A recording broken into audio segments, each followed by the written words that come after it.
रहना शुरू नहीं करूंगा तो मेरे घर का झगड़ा समाप्त नहीं होगा।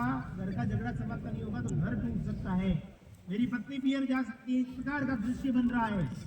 तो फिर वो सामने से पलट कर कहता है कि इतनी सी बात है तो मैं आपके इस झगड़े को समाप्त कर सकता हूं। यदि ये झगड़ा समाप्त हो जाए तो फिर मकान नहीं बेचना पड़ेगा क्या? तो उसने कहा कि यदि झगड़ा समाप्त हो जाए तो मकान नहीं बेचना पड़ेगा, ये पक्का है। तो इतनी सी बात है, रोज सुबह मेरे पास आना 5 बजे। रोज सुबह 5 बजे बुलाना शुरू किया उसको, दुबली पतली काया के व्यक्ति को। वो रोज आता, उसको रोज सुबह सुबह कसरत कराता, आधा घंटा तक बहुत अच्छी कसरत कराता। क्योंकि हमारी संस्कृति में लिखा हुआ है पहला सुख निरोगी काया। जिसका शरीर स्वस्थ है वही स्वस्थ मन से किसी और के कल्याण की बात सोच सकता है। इसलिए स्वामी विवेकानंद हो, लोकमान्य बाल गंगाधर तिलक हो, छत्रपति शिवाजी राजे हो, सभी का आग्रह था स्वयं के शरीर को वज्र की तरह बलिष्ठ बनाइए। लोकमान्य बाल गंगाधर तिलक तो सब प्रकार के राष्ट्रीय गतिविधियों में संलिप्त रहते हुए जब उनको लगा कि मेरा शरीर किसी कारण कमजोर है, 1 वर्ष का सब प्रकार की बातों से छुट्टी लेकर मैं मेरे शरीर को वज्र की तरह मजबूत बनाऊंगा। 1 वर्ष तक सुबह शाम व्यायाम करके मेरी बात कहीं भी सामने वाला मानना चाहिए। इस प्रकार की स्वयं की शक्ति को संग्रहित किया। तो प्रॉपर्टी डीलर ने उस एक दुबली पत्ती काया के व्यक्ति को रोज व्यायाम करवाना शुरू किया। लेकिन मनुष्य एक बार व्यायाम करता है ना, आप भी 2 दिन व्यायाम करके देखिए, शारीरिक से आत्म बल बढ़ता है, इंटरनल पावर बढ़ता है, आंतरिक शक्ति बढ़ती है। हम भी जाएंगे ना तो एक दिन भी व्यायाम करें तो हमको लगता है कुछ बॉडी बनी कि नहीं बनी, ऐसे टेस्ट करने का मन करता है। आजकल की अत्याधुनिक युग में आप जिम के सेंटर में जाएंगे तो जिमों में बड़े बड़े कांच लगाए हुए रहते हैं। 2 बार डंबल उठा के इधर उधर किया तभी वो कांच के आगे चेक करेगा कुछ बढ़ा कि नहीं बढ़ाता है, वाली बढ़ा नहीं। एक मनुष्य का स्वभाव है, जब अंदर से उसको महसूस होता है कि मेरा शारीरिक विकास हो रहा है तो वो खुद दर्शन करने का प्रयत्न भी करता है।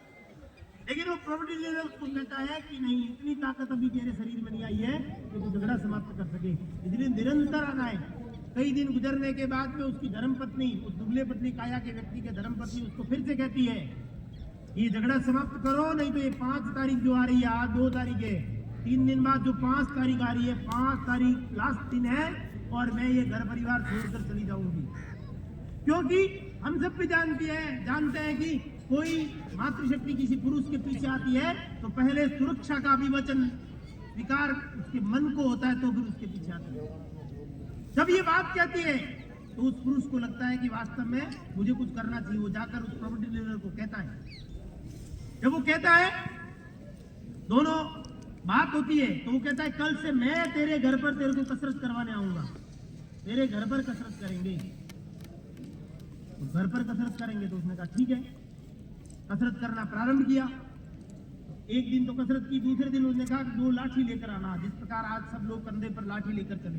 हिंदू समाज का स्वभाव रहा है शस्त्र रखना।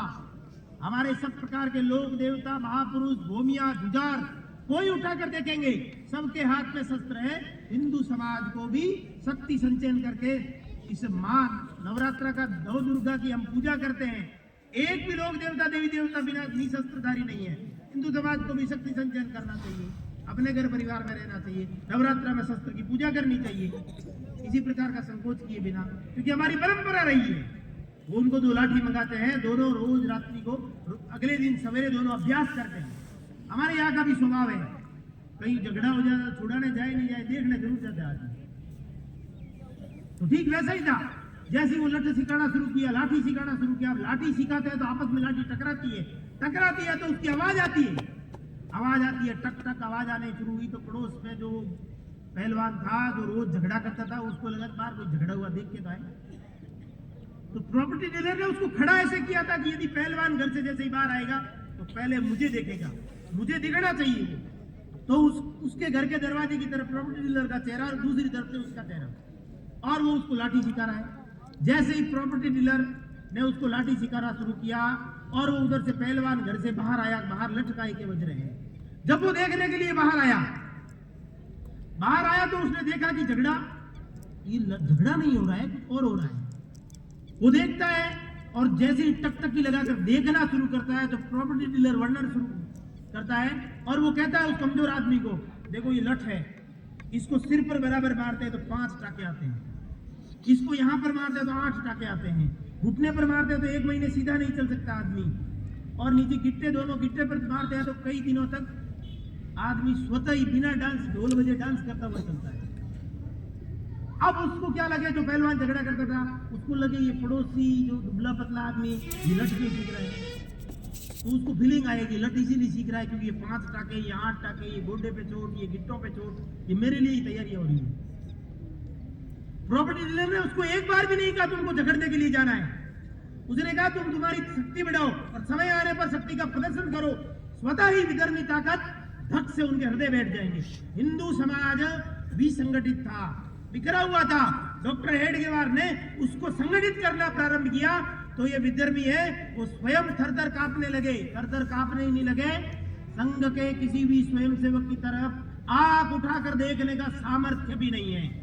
लेकिन एक दिन आने से संघ के सामर्थ्य के साथ हम जुड़ नहीं सकते, रोज रोज आना पड़ेगा, केवल एक दिन आने से काम नहीं चलेगा। हम भी जानते हैं घर में तांबे का लोटा है, पीतल का लोटा है, उसको रोज रोज साफ नहीं करेंगे, 1-2 दिन में उसके ऊपर कालिक जम जाती है, काला पड़ जाता है। उसकी चमक बनी रहे, उसकी दमक बनी रहे, वो दिखने में अच्छा लगे, पानी पिए तो एक ज्यादा पीने का मन करे, इस प्रकार का वो लोटा रहे तो उसको मांझना पड़ता है। ठीक उसी प्रकार मनुष्य के मन को भी दैनिक प्रतिदिन उसके मन का भी राष्ट्रीय विचारों के साथ मांझना होना चाहिए, मार्जन होना चाहिए, उसको मांझना पड़ेगा तब जाकर तैयार होगा, नहीं तो कबीरदास जी ने कहा है मन चंचल मन लालची मन चोर। मन एक पल में यहाँ है, दूसरे पल में कहीं भी पहुंच सकता है, लेकिन उस मन को भी नियंत्रित करने का सामर्थ्य है वो हिंदू संस्कृति में है, वो हमारी अपनी इस संघ की शाखा पद्धति में है। हम 1 घंटे की शाखा पर आएंगे, उस 1 घंटे की शाखा पर अगर जो छोटी छोटी बातें सीखते जाएंगे, उस सीखने का प्रभाव अगले 23 घंटे तक उसका समाज में प्रभाव रहने वाला है। इसलिए हम सीना ठोक कर कहते हैं समाज के बीच में दुनिया भर में इस प्रकार की नशे की बाढ़ आई हुई है, चारों मेर पे सब प्रकार के प्रशासन सत्ता में बैठे हुए सब प्रकार के लोगों को दिख रहा है, फिर भी कहीं न कहीं आंख मूंद कर कोई न कोई विषय में भूल जाते हैं। हम सीना ठोक कर कहते हैं संघ का एक भी स्वयंसेवक किसी प्रकार के इस प्रकार के दृश्य में नहीं है, क्योंकि हमने इस प्रकार की संगति खड़ी की समाज के बीच में। आज समाज के हर माता पिता को डर लगता है हमारा बेटा बेटी कोई विचलन में कहीं भटक नहीं जाए, किसी उस प्रकार के मार्ग में नहीं चला जाए। संघ ने समाज को अच्छी संगति देने का काम किया। आज 3 महीने की बच्ची से लेकर 100 साल की बुजुर्ग महिला तक स्वयं को असुरक्षित महसूस करती है। इस समाज के बीच में ऐसा दृश्य क्यों बना? हम में से कई लोग खड़े होकर कह देते हैं टीवी और मोबाइल के कारण ऐसा हुआ। ऐसा कहने से काम नहीं चलेगा, क्योंकि टेक्नोलॉजी के साथ तो चलना पड़ेगा, युग के साथ चलना पड़ेगा। युग के साथ नहीं चलेंगे तो बहुत पीछे छूट जाएंगे। जब युग के साथ चलते हैं तो युग के साथ आने वाली सब प्रकार की संभावनाओं में अपने घर की सब प्रकार की बाड़ों को मजबूत करना ही पड़ता है। हम सब भी जानते हैं कि टेक्नोलॉजी आई, इसके साथ कुछ बातें आई थी, लेकिन हमारी अपनी पारिवारिक पकड़ भी कमजोर हुई। उसका आग्रह भी है कि घर परिवार में भी संस्कार व्यवस्था को ठीक करना चाहिए। बेटी के लिए सब प्रकार की बातें चलती है, लेकिन बेटे के लिए भी पूछताछ बढ़नी चाहिए। घर परिवार में भी बेटे बेटी को बिठाकर अपने परिवार की मान मर्यादा संस्कार व्यवस्था क्या है, हमारा देश राष्ट्र धर्म को लेकर हमारे परिवार का संस्कार क्या है, इसकी चर्चा करनी पड़ेगी। आज परिवार में केवल बच्चों पर खर्च करने के अलावा परिवार में क्या चल रहा है पता नहीं चल रहा। कई माता पिता तो कह देते हैं हम तो पेट में पाटा बांध पढ़ा तो पढ़ाई कर दे। कुछ 5-7 दिन पहले हमने अखबार उठाकर देखा होगा, एक ही अखबार में 2 न्यूज एक साथ छपी हुई थी, एक ही शहर की न्यूज थी। कोटा में पढ़ने वाले 2 बच्चे अपने माँ बाप की अपेक्षाओं के अनुरूप अपना परिणाम प्राप्त नहीं कर सकते, इस बात पर अपने जीवन को समाप्त कर देते, सुसाइड कर लेते हैं। ऐसा दृश्य क्या बन गया? जो बच्चा कौन सी ट्रेन में मुझे कोटा जाने का रिजर्वेशन कराना चाहिए वो बात अपने माँ बाप को पूछता है, वही बच्चा अपना जीवन समाप्त करता है। तब क्यों नहीं पूछता? क्योंकि हम उस पर खर्च कर रहे हैं, उस खर्च के बदले हमको प्रॉफिट चाहिए। इस प्रकार की परिस्थिति बन रही है हर घर में। 2 + 2 4 होता है, ये सब जगह सिखाया जा रहा है स्कूल कॉलेज में। लेकिन 2 अच्छे संस्कारों को ठीक प्रकार से उस बालक के जीवन में उतारना है।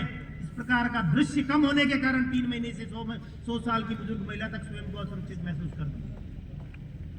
हमने कहा हमने संघ में ऐसी संगति घड़ी करके दिखाई, इसलिए हमारे संघ की शाखा पर आने वाला सामान्य स्वयंसेवकों का आते आते बोलता है मातृवत परदारेषु परद्रव्येषु लोष्टवत आत्मवत सर्वभूतेषु यह पश्यति विद्वतः।